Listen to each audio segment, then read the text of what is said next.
Welcome to DG news. Assembly budget సమావేశంలో పెన్షనర్ల బకాయిలు ఏకమొత్తంగా చెల్లించాలని రాష్ట్ర కన్వీనర్ కోహెడ చంద్రమౌళి గారు మాట్లాడడం జరిగింది. చంద్రమౌళి గారు మాట్లాడుతూ 2024 మార్చి నుంచి రిటైర్డ్ అయిన ఉద్యోగుల ఉపాధ్యాయులకు రావాల్సిన బకాయిలు రాక దగ్గర దగ్గర 4 నెలలు గడిచినప్పటికీ 82 మంది చనిపోయినప్పటికీ ప్రభుత్వంలో ఎలాంటి చలనం లేదని, బకాయిల కోసం ఇన్నాళ్లుగా మంత్రులకు, ఎమ్మెల్యేలకి, ప్రభుత్వ పెద్దలకి వినతి పత్రాలు సమర్పించినప్పటికీ ఫలితం లేకపోవడంతో రిటైర్డ్ అయిన ఉద్యోగులు, ఉపాధ్యాయులు అందరూ రాష్ట్ర ప్రతిపక్ష నాయకులందరికీ కలిసి తమ గోడుని విన్నవించి ఈ బడ్జెట్ సమావేశంలో రిటైర్మెంట్ అయిన ఉద్యోగులు, ఉపాధ్యాయులకు ఏకమొత్తంగా చెల్లించాలని ప్రభుత్వం మీద ఒత్తిడి తీసుకురావాలంటూ రిటైర్డ్ ఎంప్లాయీస్ అసోసియేషన్ తెలంగాణ రాష్ట్ర కన్వీనర్ కోహెడ చంద్రమౌళి తెలిపారు. రిటైర్డ్ ఎంప్లాయీస్ అసోసియేషన్ ఉమ్మడి కరీంనగర్ జిల్లా అత్యవసర సమావేశం స్థానిక పెన్షనర్ భవన్ లో జిల్లా అధ్యక్షుడు కోహెడ చంద్రమౌళి అధ్యక్షతన జరిగింది. బకాయిల సాధన కోసం ప్రభుత్వంపై అనేక నిరసన కార్యక్రమాలు చేపట్టడం జరిగిందని, ప్రభుత్వ పెద్దలకి, మంత్రులకి, ఎమ్మెల్యేలకి వినతి పత్రం ఇచ్చిన ప్రభుత్వంలో చలనం లేదంటూ మాట్లాడడం జరిగింది. ఇప్పటికైనా ఈ ప్రభుత్వం ఈ బడ్జెట్ సమావేశాలలో రిటైర్మెంట్ అయిన ఉద్యోగుల, ఉపాధ్యాయులకి రావాల్సిన బకాయిలు ఏకమొత్తంగా చెల్లించాలని డిమాండ్ చేశారు. ఈ సమావేశంలో జిల్లా ప్రధాన కార్యదర్శి సుంకిశాల ప్రభాకర్ రావు మాట్లాడుతూ, ప్రభుత్వం ప్రతి నెల 700 కోట్లు విడుదల చేసినప్పటికీ రిటైర్మెంట్ వాళ్ళకి అందడం లేదు అంటూ కేవలం వర్కింగ్ వాళ్ళకే అధిక మొత్తంలో చేరుతుందన్నున రిటైర్డ్ ఉద్యోగుల, ఉపాధ్యాయులు నిరాశ, నిస్పృహలకు లోనవుతున్నారు అన్నారు. ప్రభుత్వం విడుదల చేస్తున్న 700 కోట్లలో ఎవరికి వస్తున్నాయో తెలియని గందరగోళ పరిస్థితి నెలకొందన్నారు. ఇంకా రావాల్సినటువంటి GIS, టిఎస్జిఎల్ఐ, live encashment, commutation, gratuity మొత్తం బకాయిలు అలాగే పెండింగ్ లో ఉన్నాయని అన్నారు. ప్రభుత్వం తక్షణమే మాకు రావాల్సిన బకాయిలని ఏకమొత్తంగా చెల్లించాలంటూ ప్రభుత్వాన్ని కోరారు. ఈ సమావేశంలో కోశాధికారి కనపర్తి దివాకర్ మాట్లాడుతూ పెన్షనర్ల పట్ల ప్రభుత్వం నిర్లక్ష్యం చేయవద్దని, మాకు రావాల్సిన బకాయిలను వెంటనే అందించి మమ్మల్ని ప్రభుత్వానికి అనుకూలం చేసుకోవాలంటూ కోరారు. ఈ సమావేశంలో జి రవీందర్రావు, ప్రభాకర్, కిషన్, సుధాకర్, రవీందర్, శంకర్, సత్తయ్య, ఆనందం తదితరులు పాల్గొన్నారు. రిటైర్డ్ ఎంప్లాయీస్ అసోసియేషన్ ఉమ్మడి కరీంనగర్ జిల్లా అత్యవసర సమావేశం, జిల్లా కమిటీ అత్యవసర సమావేశాన్ని ఈరోజు పెన్షనర్ భవన్లో ఏర్పాటు చేయడం జరిగింది. ఈ సమావేశం లోపల ముఖ్య ఉద్దేశం ఏంటంటే, నిన్నటి నుండి రాష్ట్ర అసెంబ్లీ బడ్జెట్ సమావేశాలు ప్రారంభమైనాయి. మరి 20 తారీఖు రోజున బడ్జెట్ ప్రవేశపెడుతుంది ప్రభుత్వం. రాష్ట్ర వ్యాప్తంగా 24,678 మంది రిటైర్డ్ అయినటువంటి ఉద్యోగులు, ఉపాధ్యాయులు 2024 మార్చి నుంచి రిటైర్మెంట్ అయినటువంటి ఉద్యోగులు, ఉపాధ్యాయులు ఉన్నారు. దాదాపు ఒక 2-3 వేల వరకు వీళ్ళు కోర్టు ద్వారా కానీ ఇతరత్రా కానీ వాళ్ళ డబ్బులు, వాళ్ళకి రావాల్సినటువంటి బకాయిలు రావడం జరిగింది. 20,000 మందికి బకాయిలు రాక చాలా ఇబ్బందులు పాలవుతుంది. కాబట్టి ఈ రాష్ట్ర బడ్జెట్ లోపల ఏకమొత్తంగా మాకు ఇచ్చేటట్లు ఒక 10,000 నుంచి 12,000 కోట్లు ఈ అసెంబ్లీ సమావేశం బడ్జెట్ లో ప్రభుత్వం రిలీజ్ చేయాలని చెప్పి మేము ఈ అత్యవసర సమావేశాన్ని ఏర్పాటు చేయడం జరిగింది. అదేవిధంగా మరి రాష్ట్ర వ్యాప్తంగా దాదాపు 250 పైచీలకు రిటైర్మెంట్ అయినటువంటి ఉద్యోగులు, ఉపాధ్యాయులు చనిపోవడం జరిగింది. వాళ్ళకు రావాల్సినటువంటి బకాయిలు అందక, వాళ్ళు మెరుగైన వైద్యం చేయించుకోలేక మానసిక అనారోగ్యాలకు గురై చనిపోవడం జరిగింది.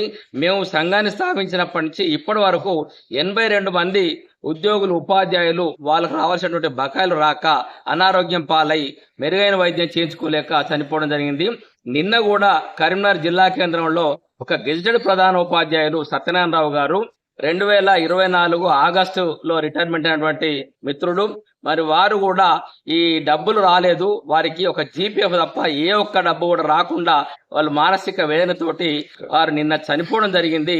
మరి ఆ చనిపోయిన దాన్ని కూడా మేము వాళ్ళ శ్రద్ధాంజలి ఘటిస్తూ ఇలా ప్రభుత్వం లోపల మరి ఇవన్నీ ప్రభుత్వ హత్యలుగానే భావిస్తూ మరి ప్రభుత్వం వీరికి చనిపోయిన వారికి వెంటనే వాళ్ళు డబ్బులు చెల్లించాలని, అదేవిధంగా వారికి 50,000 రూపాయల వరకు, 50 లక్షల వరకు వాళ్ళకి ఎక్స్గ్రేషియా కూడా ఇవ్వాలి.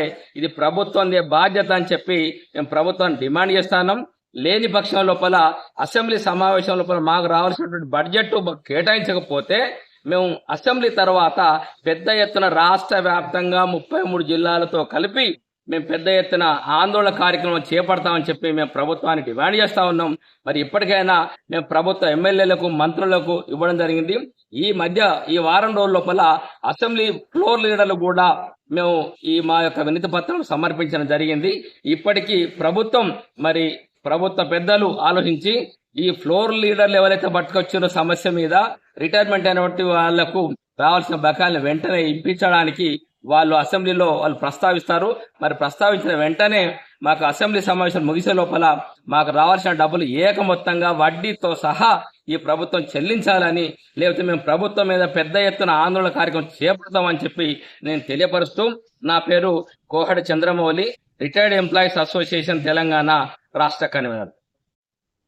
నేడు కరీంనగర్ ఉమ్మడి జిల్లా పక్షాన అత్యవసర సమావేశం ఏర్పాటు చేసుకోవడం జరిగింది. గత 24 మాసాలుగా మార్చి 24 నుండి పదవీ విరమణ పొందుతున్నటువంటి ఉద్యోగ ఉపాధ్యాయుల రావాల్సినటువంటి దాచుకున్నటువంటి డబ్బులు ఇవ్వకపోవడం వలన అనేక మార్లుగా నిరసన చేస్తూ అనేక రకాలుగా రిప్రజెంటేషన్ ఇచ్చినప్పటికీ కూడా ఇవ్వకపోవడం వలన ఈ వారం నుంచి ప్రతిపక్ష పార్టీలను మరియు మేధావులను అధికారులను అందరినీ కలవడం జరిగింది.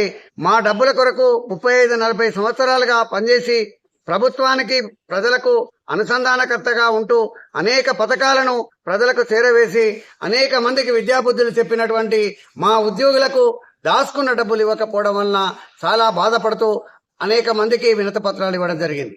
మరి ఈ బడ్జెట్ సమావేశంలో మాకు ప్రత్యేకంగా కేటాయించి మా వాళ్ళందరికీ అంటే 24,478 మంది ఉద్యోగులకు వెంటనే వారి బకాయిలు ఏక మొత్తంలో ఒక 10,000 కోట్లు కేటాయించి వెంటనే ఇవ్వాల్సిందిగా విజ్ఞప్తి చేయడం జరిగింది. ఆ దిశగా రేపు అసెంబ్లీలో పోరాడడానికి మా ప్రతిపక్ష పార్టీలన్నీ కూడా సిద్ధంగా ఉన్నాయని తెలియజేస్తూ, మరి మా వాళ్ళకి ఇవ్వకపోవడం వలన అనేక మంది కలత చెంది మానసికంగా ఇబ్బంది పడుతూ అనారోగ్య పాలవుతూ కుటుంబాలు చిన్నాభిన్నం అవుతూ ఇవాటికి చాలా మంది మరణించినారు. అందులో భాగంగానే కరీంనగర్ పట్టణంలో సత్యనారాయణరావు గారు పెద్దపల్లి జిల్లాలోని పెగడపల్లి హై స్కూల్లో పనిచేస్తూ ఆగస్టు 24న రిటైర్ అయినారు. వారు డబ్బులు తను 38 సంవత్సరాలు పనిచేసి తన డబ్బులు తాను పొందకుండానే ఇవాళ మరణం పొందినారు. అలాంటి మరణాలు అనేకం చూస్తా ఉంటే ఇంకెంతమంది చనిపోతే ఈ ప్రభుత్వం దిగి వస్తుంది, ఇంకెంతమంది మరణాలు చూస్తుందో అని బాధగా మేమంతా సమావేశమైనాం. కాబట్టి దయచేసి ప్రభుత్వ పెద్దలను కోరుతా ఉన్నా ఈ సందర్భంగా వెంటనే ఏక మొత్తంలో ఇచ్చి ప్రభుత్వ ఉద్యోగులందరినీ పదవీ విరమణ పొందిన వాళ్ళని ఆదుకోవాలని, వీళ్ళని మానసికంగా ప్రశాంతంగా ఉండేటట్టు చేయాలని డిమాండ్ చేస్తూ, ఇవ్వకపోతే మరోసారి ఉద్యమంకి తెరదీయక తప్పదు.